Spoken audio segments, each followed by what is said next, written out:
Credit to NYCRUNS for kicking things off.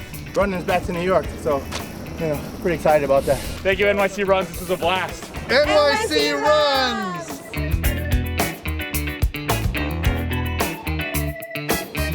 Hi, I'm Steve Lasto, the founder and CEO of NYCRUNS. NYCRUNS is excited to return to racing today. We've spent months reviewing our event plans, researching what industry leaders are thinking, developing COVID-19 protocols that reflect the best information currently available, and determining how to produce our events safely and responsibly in accordance with the best public health principles. We call this program our DASH protocol, and today, at the NYCRUNS Lousy T-shirt race, we'll be putting it in play for the first time. DASH requires cooperation between our staff, vendors, and you, the participants in our events, and we could think of no better way to show you what we've got in mind than filming some of our first event back. Join us as we dash to the starting line. DASH is comprised of 4 components: density reduction, athlete communication, self-reliance, and hygiene. Let's start with density reduction. We all know how important social distancing is, and density reduction is how we ensure social distancing will be possible throughout our events. Mass starts are a thing of the past for now. Instead, waves of 50 or more runners will start in a relatively short period of time. For this race, we had 6 waves starting 30 minutes apart, so your start time may have been as early as 7 a.m. or as late as 9:30.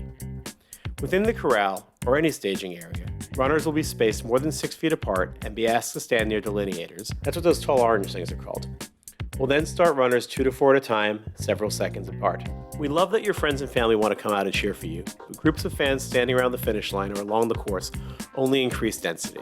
We'll still have free finish line photos and video for you to share after the race, but for now, we won't be allowing anyone other than staff, vendors, and participants near key race areas, such as the finish line. We're also going to ask you not to run with your friends. Even groups of 2 can clog a race course, and that impacts people's abilities to socially distance. So please, run by yourself for the time being. You can swap war stories once you exit the event site. Speaking of which, all of our event sites are being rethought to get you in and out as quickly as possible and to keep public parks and streets as usable as possible.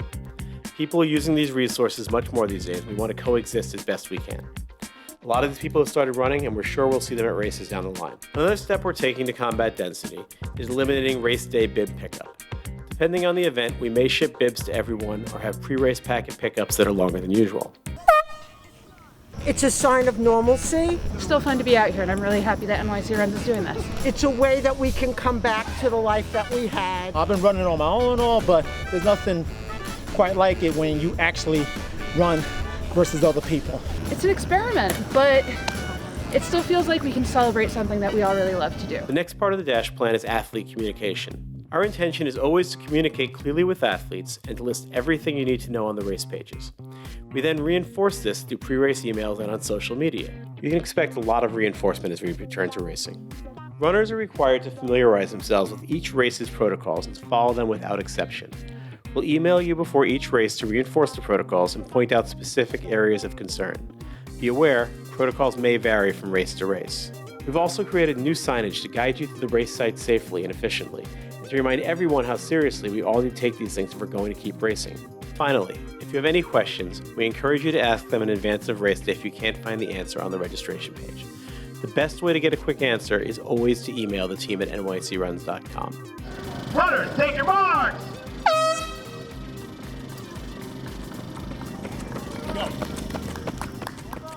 That brings us to the next part of the plan, self-reliance. In order for this to work, we need you on your game. On race day, show up on time with your bib clearly displayed on your chest, your mask over your nose and mouth, and all of your questions already answered. Additionally, until we have COVID fully under control, we're going to be limiting the amenities we offer and asking runners to be more self-reliant on race day. For instance, bag check, while still offered, will be discouraged to limit runner-staff interaction.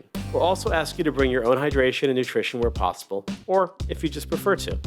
We'll still have what you need on the course and basic replenishment at the finish line, but the less you have to rely on us, the less interaction there is overall. Together, all of these actions will allow us to create the safest and most hygienic event possible. And that brings us to the final element of DASH, hygiene. Hygiene is closely intertwined with our overall effort, and we want to provide the most hygienic environment possible.